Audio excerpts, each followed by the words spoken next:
Graça e paz do nosso Senhor Jesus, irmãos, tudo bem com vocês? Vamos continuar o assunto das mulheres, se a mulher pode ensinar ou não, qual é a posição do homem, qual é a posição da mulher na igreja, no lar. Vamos continuar esse assunto? Só que esse vídeo aqui vai ser um vídeo de conversa aberta. Eu fiz uma programação aqui com o papel, só que eu vou deixar ela para os próximos vídeos. Então esse vídeo aqui vai ficar grande, ele vai ter parte 1 e parte 2. Com a direção, o link certinho, você vai, pega o link na tela final ou no comentário fixo e aí você vai e segue para o segundo vídeo. Assista até o fim, que é muito interessante. Aqui eu vou eliminar muitas dúvidas e agonia que as mulheres ficaram por causa do primeiro vídeo, porque entenderam errado e também porque eu não li todos os textos. E no primeiro vídeo eu peguei os principais textos para falar dessa questão. 1 Coríntios 14, 1 Timóteo capítulo 2, 1 Pedro capítulo 3, textos específicos onde tem ordenações específicas de como a mulher deve se comportar na igreja e até mesmo no lar. E aí, claro que não usei todos os outros textos, tem outros textos onde fala que a mulher é profetisa, que a mulher ela tem ali uma parte na palavra, mas eu não falei desses textos porque senão ia virar um estudo muito grande, eu não quero isso. Então eu vou estar fazendo referência ao meu primeiro vídeo através desse vídeo aqui, tá bom?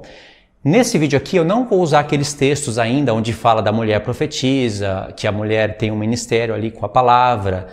Não vou usar, mas eu já vi os comentários, eu já vi recebi um monte de áudios também de pessoas que têm dúvidas sobre isso. E o curioso disso, irmãos, é que eu vi um desequilíbrio muito grande no meio do povo de Deus, nas mulheres, até mesmo nos homens, mas eu vi mais nas mulheres. Ao ponto de pegar textos em Atos, onde fala que as mulheres iriam profetizar, que tinham profetisas, mulheres que trabalhavam junto com Paulo, ao ponto de pegar esses textos para contradizer aqueles primeiros do apóstolo Paulo. Isso é incoerente. Também vi outros argumentos, fora aqueles que eu falei no primeiro vídeo, onde pessoas vão no aramaico. Irmãos, as mulheres foram correndo buscar estudos no Google para buscar argumentos para contradizer o que está escrito no próprio português, bem claro para todos ouvirem. Precisa de aramaico para isso? Não precisa nem do grego. Tem questões que precisa do grego, mas a pessoa sabe que o Novo Testamento foi escrito no grego e vai buscar recursos no aramaico. Tem mulheres que, se o apóstolo Paulo ficar no caminho delas, elas tiram. Irmãos, isso que eu vou falar para vocês e o que eu estou falando para vocês é tão notório de perceber como é verdade que as pessoas querem disputar com você. As mulheres, se deixar, disputa com você, porque é costume delas isso. E disputam com seus próprios maridos em casa se o marido for falar algo. É a prova disso, que elas querem disputar. Agora, óbvio que o apóstolo Paulo não está falando que a mulher vai ficar com a boca fechada, amanietada, como algumas expressões que usaram. Que a mulher não tem valor algum, que a mulher fica calada, que a mulher não pode isso, não pode aquilo. Dá até vergonha de ver umas coisas assim. Só que as pessoas usaram isso. Dá até vergonha. É óbvio que o apóstolo Paulo não está falando isso. Mas se por um lado está escrito que tem profetisas na palavra de Deus, né? Tem pessoas que profetizam. Por outro lado, está escrito que a mulher na igreja é para ficar calada, e essa é a palavra que está mesmo ali, de boca fechada. Então um texto não pode contradizer o outro. Ou será que o apóstolo Paulo não conhecia Débora, que Deus levantou no Antigo Testamento? Não são esses os textos que eu quero usar nesse vídeo, mas eu quero dar uma introdução para mostrar para vocês que eu conheço tudo isso. Eu não posso ir no Antigo Testamento para pegar pontos para contradizer o Novo. São dispensações diferentes e a pessoa sabe que é assim. Eu posso ir no Antigo Testamento para justificar que eu posso ter várias mulheres? Porque Deus não proibiu o homem de ter várias mulheres. Mas no Novo Testamento o apóstolo Paulo ordenou que ao diácono, ao presbítero, a qualquer outra pessoa, é para ser marido de uma só mulher. Por que ele falou isso? Porque ele vivia num tempo onde era a transição de alianças, tinha templo, a antiga aliança ainda estava em vigor, porque era tempo de transição de alianças e não de eliminar de uma vez por todas. Eu vou ler até algum texto aqui que fala sobre isso. Então tinha homens que poderiam ter mais mulheres. Mas no Novo Testamento, para quem quisesse seguir já as práticas do Novo Testamento, principalmente na igreja dos gentios, como é o caso aqui da igreja de Coríntios, tem que ser marido de uma só mulher. Eu posso ir no Antigo Testamento e falar, Davi teve 10, então eu posso ter também, pelo menos 2, 3. Não posso fazer isso. Da mesma maneira, eu não posso no Antigo Testamento, para falar que Deus levantou Débora no meio do povo, então no Novo Testamento, Deus vai levantar mulheres para ser juízes no meio do povo. Não posso fazer isso, mas pessoas fazem isso. Colocaram aí no comentário, mandaram no meu WhatsApp, sabe? Como se... Eu não entendi. Simplesmente eu não entendi. E aí, irmãos, além de todas essas incoerências, ainda estão usando o argumento que o apóstolo Paulo escreveu só para a igreja de Coríntios, que era algo histórico. Irmãos, não tem limite.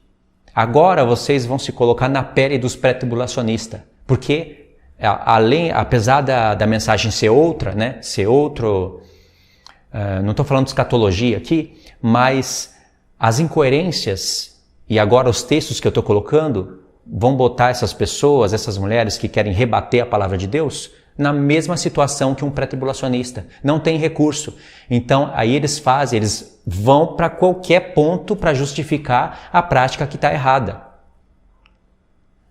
A palavra de Deus permite a mulher ensinar crianças, permite a mulher ensinar jovens, permite as mulheres ensinar as mulheres e não só permite, como sugere, como prática.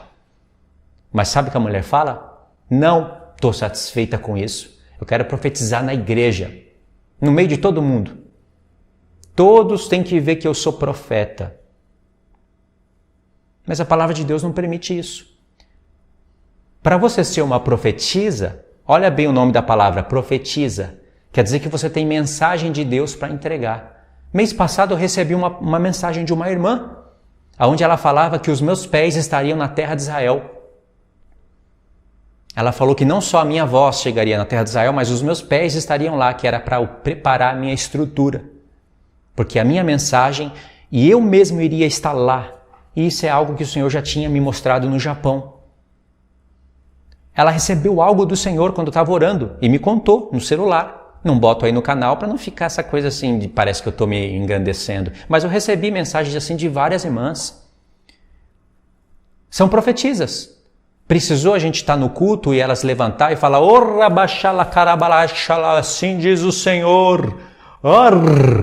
Receba essa mensagem aqui para todo mundo. Pastor, fica quieto aí um pouco que agora eu vou falar. Precisa disso? Não precisa. Eu levei para um extremo. Tudo bem, eu levei para um extremo. Mas ainda que eu já presenciei isso, não pensa que eu estou debochando de algo que não existe. E se existe, existe muito. Aliás, tem pessoas que vão para a igreja justamente quando tem essas profetisas, aspas, dentro da igreja, para bagunçar o culto todo. E os pastores ainda abaixam a cabeça e falam, oh, glória a Deus, aleluia, que coisa ridícula isso, irmãos. O apóstolo Paulo nunca iria aturar isso, porque ele escreveu o que escreveu. Não precisa de outras línguas, não precisa de recursos do hebraico, de grego, de aramaico. Basta o português, porque é bem claro. Entendeu?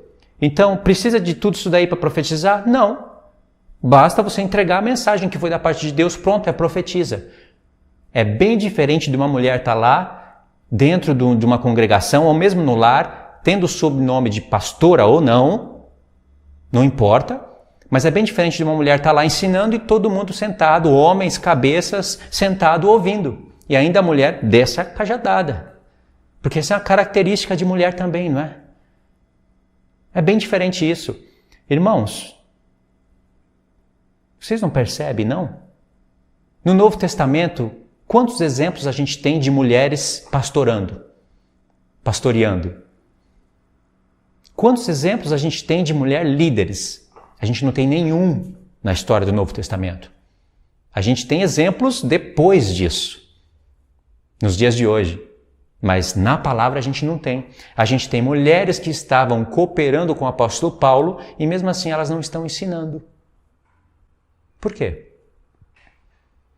Irmãos, rapidamente, quando as pessoas ouviram a minha mensagem lá, elas foram correndo no Novo Testamento buscar textos que acho que nunca leram na vida, para criar uma coluna de textos. Onde tem mulher, elas pegaram. Irmãos, sabe o que é isso daí? Isso é o que o diabo trabalhou na sociedade, nas nações, o feminismo. Ele trabalhou isso de modo grosseiro, ao ponto da mulher ter o mesmo papel do homem, e às vezes até mais, para depois levar isso dentro das igrejas. E sabe quem é o responsável principal disso? Tirando o diabo, que ele é o autor de tudo isso? Os homens. Esses assuntos aqui, que eu gastei aí 10 minutos para falar, vão ser tema dos próximos vídeos. Nesse vídeo aqui eu vou mostrar em Coríntios, uma coluna de texto bem rápido para vocês verem. Mas eu quis falar já aqui, mesmo que eu não vou falar desse assunto aqui agora, lendo os textos, eu quis falar já para mostrar que eu sei os textos, eu sei de Atos, eu sei de tudo isso daí. Tudo isso daí estava na minha mente. Em nenhum momento eu quis falar no vídeo, eu deixei a entender no vídeo que a mulher vai fechar a boca e vai ficar calada. A mulher pode fazer perguntas para o seu marido? Pode, não só pode como deve. A mulher pode ensinar o seu marido? Não. Mas dependendo da ocasião, ela vai ter que dar umas sugestões para ele. A mulher pode conversar com o marido tranquilamente. A mulher pode evangelizar, desde que ela não ultrapasse os limites estabelecidos por Paulo.